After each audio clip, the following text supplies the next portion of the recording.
Momento do Discipulado. Eu quero falar sobre o Salomão e o Manassés, dois adolescentes que reinaram e revelaram o seu discipulado. O primeiro deles, o Salomão, que o pai Davi segurou para não colocar no reino, porque ele era muito novo ainda. Mas as coisas aconteceram, o irmão mais velho, Adonias, precipitou a disputa, Davi teve que agir e, por causa disso, ele colocou o Salomão no trono, adolescente ainda, entre 12 e 16 anos de idade. O Salomão começou a reinar e uma das primeiras coisas que aconteceram foi que ele foi à presença de Deus em Gibeon e lá, em sonhos, Deus apareceu para ele e perguntou o que é que ele queria. Ele fez uma introdução e disse: Senhor, eu me sinto muito feliz porque o Senhor abençoou o meu pai que andou nos teus caminhos e o Senhor cumpriu a tua palavra, dando a ele um filho que se assentasse no trono dele, como hoje se vê. Mas eu sou ainda uma criança, eu não passo de uma criança. A expressão dele vai designar que era um adolescente. Estou no meio do teu povo muito grande, um povo que é difícil de ser governado, nem se pode contar de tantas pessoas que são. Então, eu preciso que o Senhor me dê um coração compreensivo para julgar este povo, para que ele discerna entre o bem e o mal. Interessante. Depois, isto é resumido numa palavra, sabedoria. Ele não pediu propriamente sabedoria. Deus deu a sabedoria e disse que junto com a sabedoria, porque o pedido foi bom, Deus estaria dando todas as demais coisas que um rei gostaria de ter. Poder, autoridade, riqueza, glórias, etc, etc. Tudo viria junto com a sabedoria.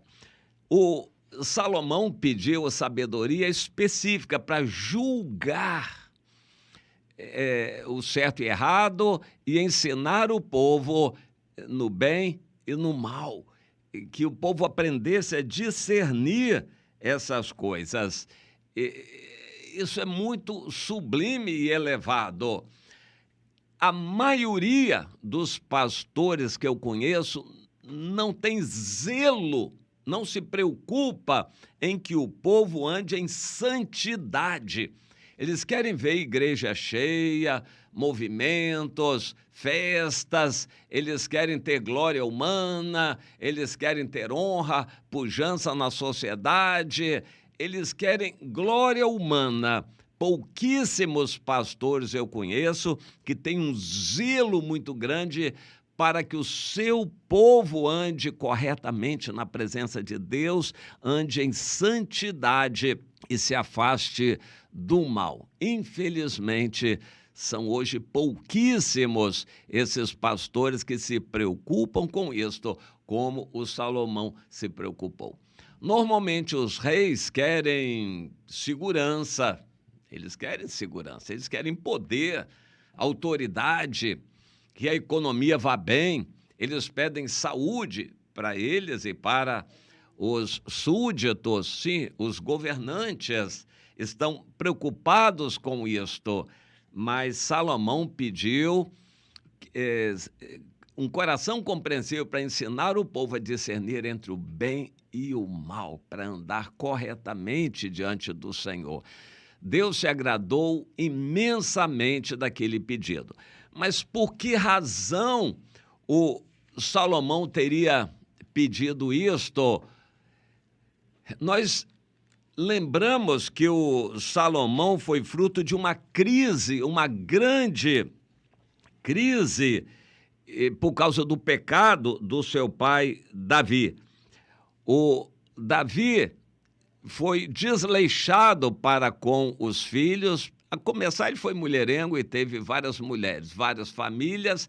Então, ele não teve uma família, ele teve várias famílias, e isso foi catastrófico para ele.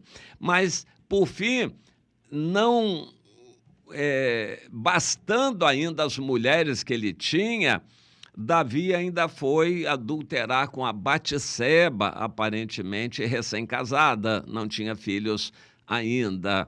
Por causa daquele pecado com a Batseba, Deus disse: chega, esgotou minha paciência, agora você vai passar a vergonha diante de todo o povo como consequência do pecado que você cometeu. Deus dá uma, duas, três oportunidades, em algum momento Deus cessa as oportunidades e diz: agora você vai passar a vergonha e arcar com as consequências do seu pecado diante do povo. Foi mais ou menos assim que Deus falou para Davi: e o pecado que você fez em oculto, eu vou fazer com que todo mundo saiba, e a vingança será pública para todo o povo ver e saber.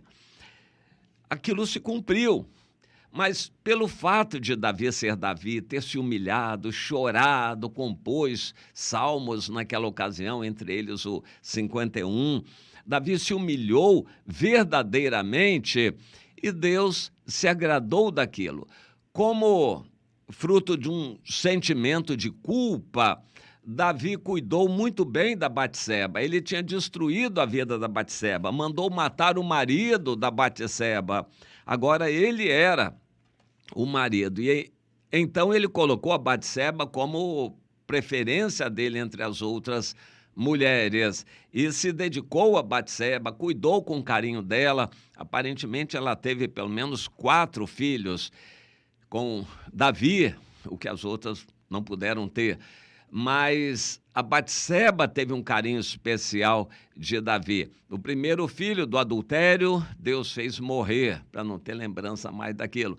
Mas o outro filho, Salomão, recebeu o carinho de todos os lados. Um carinho da mãe, evidente, um carinho do pai. O único filho para com quem Davi teve carinho foi este, o Salomão. E mais ainda, entregou Salomão nas mãos do profeta Natã para ser o professor, o educador. E Salomão aprendeu as letras, a matemática, as ciências, das mãos de um homem de Deus, um profeta. Aprendeu a ter temor a Deus. O Salomão foi discipulado, além do pai. O próprio Salomão dá testemunho disso em Provérbios, no capítulo 4, que Davi tirava tempo para se assentar com ele quando criança, para ensinar coisas importantes. Salomão teve o melhor. Ele teve o melhor ensino, ele teve o melhor amor, apoio. Ele foi bem discipulado, bem educado. Quando chegou à adolescência, a humildade fez com que ele reconhecesse que não estava preparado ainda. Olha que interessante.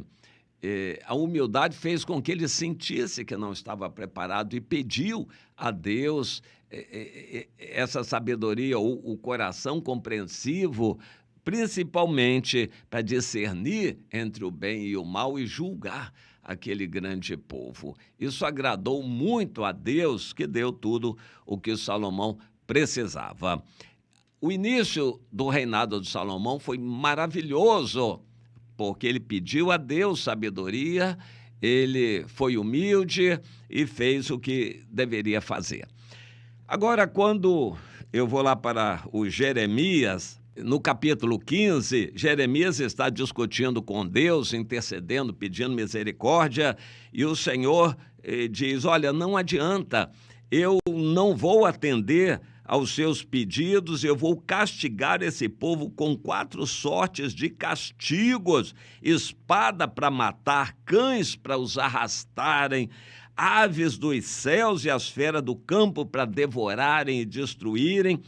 Eu vou entregar esse povo para que seja um espetáculo horrendo para todos os reinos da terra. Tudo por causa de Manassés, filho de Ezequias, rei de Judá, por tudo quanto ele fez em Jerusalém. A ira de Deus veio pesadamente sobre o povo de Judá. Israel já tinha se acabado, o reino do norte, e sobre Judá no sul, a ira de Deus veio pesada para destruir e arrasar tudo, destruir Jerusalém, o templo, por causa de Manassés. Quem foi Manassés? Pois é, Manassés foi fruto também de um desleixo de um homem de Deus chamado Ezequias. A Bíblia mostra Ezequias começando a reinar com 25 anos de idade e, a semelhança de Davi, andou totalmente nos caminhos do Senhor.